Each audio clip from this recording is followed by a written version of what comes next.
Doctor Shailesh Kharkwal जी, Singapore से। राधे राधे महाराज। राधा वल्लभ श्री हरिवंश महाराज जी, आपके चरणों में कोटि कोटि प्रणाम। महाराज जी, मन में एक जिज्ञासा रहती है कि जब भगवान कर्मों के हिसाब से सभी मनुष्यों की गति देते हैं और मृत्यु लोक के बाद परिजनों के पीछे छूटे परिवारजनों से कोई संबंध नहीं रह जाता, तो फिर हमको पितृदोष या पितृ आत्माओं द्वारा उत्पन्न होने वाली बाधाओं के बारे में क्यों सजग कराया जाता है? महाराज जी, इस शंका का ये केवल जीवित उचित की समाधान बात कर रहे हो ना? जी। जीवित की बात कर रहे हो। ये हमारी भावना की शुद्धि के लिए है। अब हम जैसे हमारे पिता पधार गए और उनकी हम संपत्ति का उपभोग करते, उन्होंने हमारा पालन पोषण किया, उनका हमसे संबंध नहीं, लेकिन हम तो जीवित होकर उनका संबंध मान रहे ना। अब हम जब उनको सुकृत दान करेंगे, भजन का, दान पुण्य का, पिंड का, तो जिस योनि में होंगे उनको प्राप्त होगा, वो उनकी उन्नति होगी। अगर वो किसी कर्म के दंड विभाग में हैं, नरक आदि में, आप यहाँ भजन कर, उनका उत्थान हो जाएगा, उनका मंगल हो जाए। वो आपका संबंध नहीं मान रहे, लेकिन आपका संबंध है, आप जीवित हैं।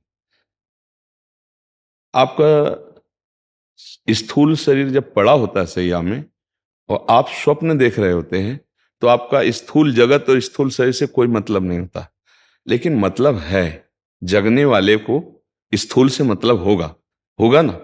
ऐसे ही जब शरीर छूटता है तो इस स्थूल जगत का उसका संबंध विस्मृत हो जाता है, लेकिन आपका जागृत है तो आप उसका कल्याण कर सकते हैं, क्योंकि वो आपका पिता रहा है। उसको पता नहीं है, उस समय उसको ज्ञान नहीं है, लेकिन आपको पता है, तो आप उसका मंगल कर सकते हैं भजन के द्वारा, तीर्थयाटन के द्वारा, पिंडदान के द्वारा। अगर आप नहीं करते हैं तो आपका कर्तव्यहीनता होगी, क्योंकि आपका कर्तव्य बनता है। उन्होंने आपके लिए जो भी किया, अब वो चले गए, उनका कर्तव्य खत्म हो गया आपके प्रति, अब आपका कर्तव्य उनके प्रति है, क्योंकि वो आपका पिता का संबंध था। अब उनका मंगल होना चाहिए। तो हम अगर पिता की संपत्ति नहीं, तो हम संपत्ति कमाएं, उनके लिए दान करें, वो दान उनको समर्पित करें, तो वो जहां भी होंगे उन्नति प्राप्त हो जाएगी, उनको उत्थान हो जाएगा, उनका स्थिति से उत्थान हो जाएगा, मंगल होने। मानो किसी मनुष्य शरीर में गए, अब उनको जो दंड मिलने हैं, उनको जो प्रारब्ध रचना हुई, और आपने भजन बल दे दिया, तो सब रुक जाएगा, उनका उनका जीवन मंगल में हो जाएगा। इसलिए प्रथा बनाई गई कि उनका अधूरा कार्य आप पूरा कर सकते हैं, उनको भगवत प्राप्ति करा सकते हैं। आप जब भजन करके भगवत प्राप्त होंगे, संकल्प करेंगे, तो बोले 21 पीढ़ियां तर जाती हैं, 14 आगे की और 7 पीढ़ी की, तो वो तो पिता है, उनको तो परम पद मिल ही जाएगा। उनको स्मृति नहीं है, आपको स्मृति है।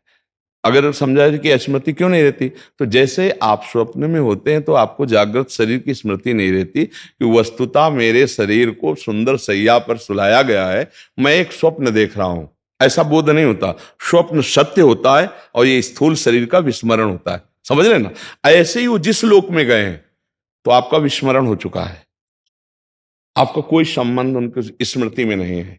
वो जहां है, जैसे अभी आप आए हैं, तो आप कहीं से आए हैं ना, पूर्व में कहीं ना कुछ थे, आपको कोई स्मरण नहीं है।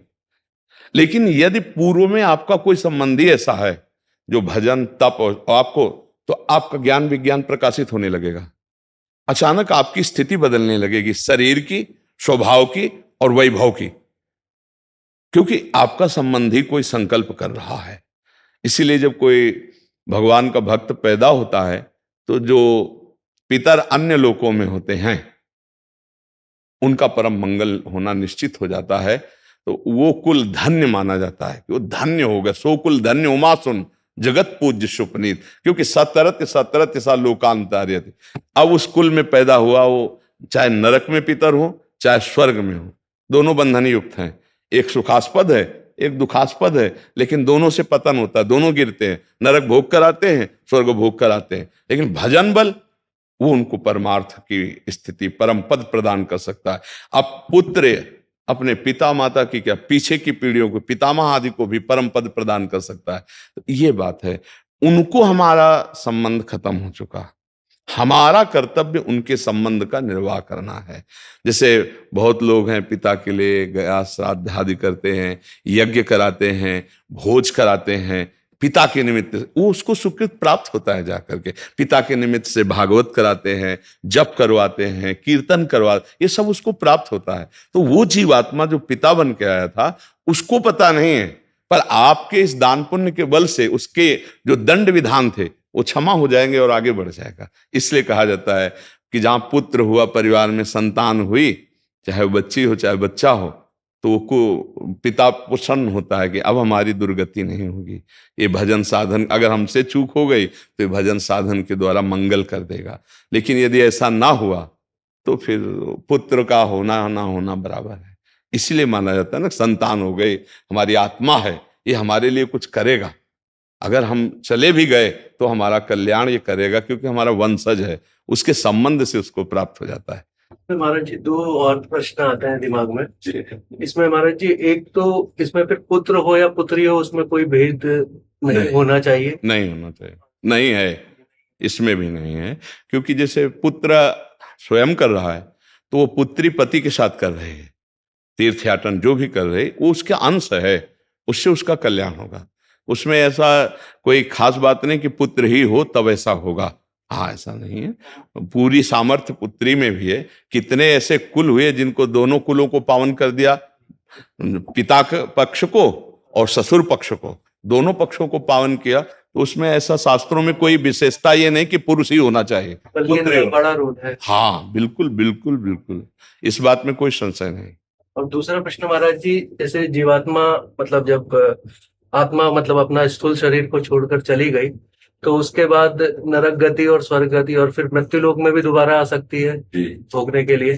तो फिर अगर किसी वो दूसरे स्थूल शरीर में चले गई तो उस समय पे भी यही संबंध रहता है, पितृ वाला ही, जैसे कि अगर आप बोल रहे हैं अभी बताया ना कि अगर वो किसी मनुष्य शरीर में गया है तो उसकी उन्नति होने लगेगी, उसकी बाधाओं का नाश होने लगेगा आपके संबंध से, उसको पता नहीं है। जैसे हम किसी के नाम पैसा ट्रांसफर करें और अपना परिचय हम ना दें और वहां तक पैसा पहुंच जाए तो धनी तो हो ही जाएगा ना। तो उसको पता नहीं, लेकिन आपको तो पता है ना कि मेरा जनक है, मेरा पिता है, अब जहां भी होगा उसको सुख पहुंचेगा, वो किसी भी योनि में हो। अगर मनुष्य योनि में है तब तो कहना क्या है, पर पता नहीं किस योनि में हो, पर उसकी उन्नति हो जाएगी, उसका परमार्थ पुष्ट होने लगेगा। उस जैसे कुत्ता है, एक कुत्ता है गलियों में मारा घूमता है, एक है गाड़ी में सुख पूर्वक घूमता है, और एक है भक्तों के पास भी रहता है, भक्त परिवार है, नाम कीर्तन कर रहे हैं, मतलब एक है धाम में वास करता है। कितने तो अब इसके सौभाग्य का जनसाधारण कुत्ता थोड़ी करेगा, जो धाम में राधा नाम कीर्तन हो रहा है, यहीं देहरी पे बैठा हुआ है, संत जन प्रसाद पाए उसको दिए, श्री जी का प्रसाद ही तो मिल रहा है। तो अब ये कुत्ता और वो एक जनरल कुत्ता, बड़ा अंतर हो गया ना। एक कुत्ता जो गली में भोजन नहीं मिलता, एक जो गाड़ी में खिड़की के खुला करके गोद में लेकर, अंतर हो गया। किसी भी योनि में हो जीव, आपका उसका तप है, मतलब वो एक अरबपति आदमी है, अपनी गोद में बैठाले हुए है, वो उसका वो खिड़की खुला है, हवा आ रही, ऐसी गाड़ी में बैठकर कुत्ता चल रहा है, नहीं चल रहा। देखो ना, जीव है, अलग अलग उसकी स्थिति है। अगर वो पुण्यात्मा रहा तो देखो ये आया, बना किसी कर्म से स्वान, लेकिन ऐसा स्वान बना कि बाबूजी की तरह जाके गद्दे में सोता है, सर्दी में उसको कपड़ा पहनाए जाते। और एक कुत्ता है कि अगर दरवाजे में खड़ा हो जाए तो डंडा मारे बेचारा, को करके, वो ना भोजन मिल रहा है ना, मतलब कितनी। एक कुत्ता है कीड़े मतलब कीड़े लगे हुए हैं, कष्ट पा रहा है। एक है खुशबू आ रही उसके शरीर से, बढ़िया नहा धोआ के सब। ये अब किसी भी योनि में उसका मंगल होगा। हमें लगता है कि सबको करना चाहिए, अपने माता पिता के लिए, अपने पूर्वजों के लिए कुछ माला भजन करके, इससे सबसे बड़ा दान है। रुपया पैसा का तो दान ठीक है करे ही, लेकिन ये जरूर करे कि राधा राधा राधा 5 माला जपा, तो आज की 5 माला हम अपने पिता को देते हैं, इतना बड़ा कल्याण हो जाएगा 5 माला नाम जप करके। और अगर आप रोज 1 माला दें, पिता है तो उनका कल्याण हो जाएगा। ये गुप्त बात है आंतरिक, कि वो आपसे संबंध नहीं रखते, लेकिन आप जीवित हैं, आप उनसे संबंध रखते हैं, तो ऐसा करना चाहिए।